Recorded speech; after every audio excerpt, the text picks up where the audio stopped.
Hey guys, this is the Glam Coach, also known as the ARTROCKZ teacher. So I hold two titles. I'm an educator, but then both ways are creative. Whether I'm the Glam Coach or the ARTROCKZ teacher, I teach vision. And I teach creativity.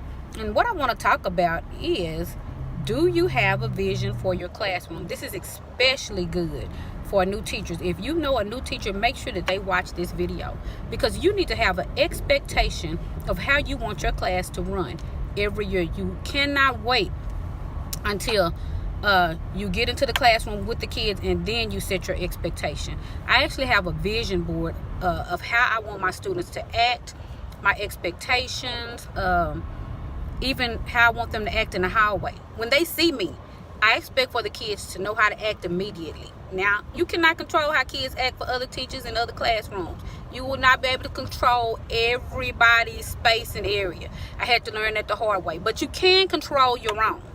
And so I make sure that I pray each morning for the kids, and before I go and set myself into the atmosphere of the school. Believe me, it helps, because it's times when I forget, it's times when I have not, and oh my God, the day was ooh-wee, and I had to go back and start over again. You can always start over fresh. You get a fresh new day. But I can tell you this: if you lose control of that classroom, if you don't set a standard and expectations for those students up front, your next time to get it started will be right after the Christmas break. Once we take that 2 or 3 weeks after Christmas, you come back in, set those standards, and let them know, hey, this is a whole new ball game. So I'm letting you know, you need to set it right now. Most of us have 2 weeks until school starts. Go ahead and put expectations on the wall, and whatever you say to a child, that's what you mean. You mean what you say, and you say what you mean. And we love to give a whole lot of chances, but sometimes you start off, and I'm not saying be super strict, and I'm not saying be just super hard on the kids, but they have to know who's in control of the classroom. You are in control of the classroom.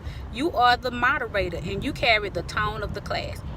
Really, you shouldn't have a lot of days where you have to raise your voice and lift your voice and have to scream at the kids, because if you come in, nice smile, set the tone, they know your expectations up front.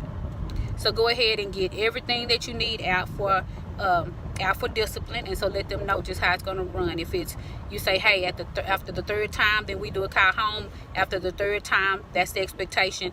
They know we have to do a call home. If it's marking on the folders and you send them home, you go ahead and mark now and let them know, hey, I don't want to do this, but this is what you are doing, and this is the expectation.